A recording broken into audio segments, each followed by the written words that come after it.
আজকে আপনাদেরকে একটা গল্প বলি।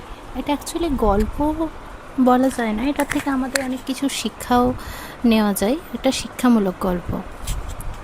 তো এক দূরপাল্লার ট্রেনে একজন সাধু বাবা ট্রাভেল করছেন, তাও আবার ফার্স্ট ক্লাস এসিতে। তো উনি উঠেছেন। কিছুটা যাওয়ার পর একজন বিজনেসম্যান সেম কামরাতে উঠেছে, উঠে সাধু বাবার পাশে গিয়ে বসেছে।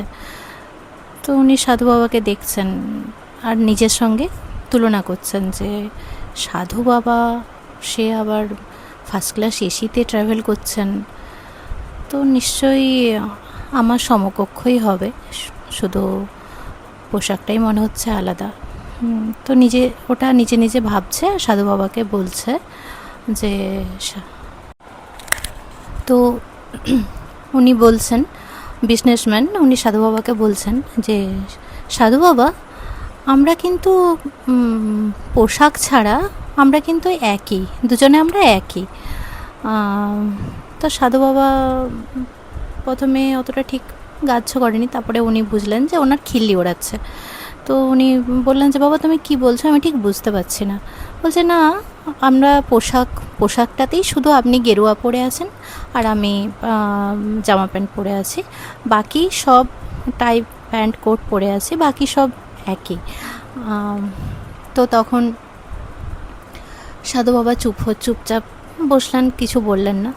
তারপরে কিছুটা যাওয়ার পর তো ওনারা ট্রেনটা এসে দাঁড়ালো, তো ওনারা চা খেতে নামলেন। চা খেতে বিজনেসম্যানও নেমেছে, সাধু বাবাও নেমেছে।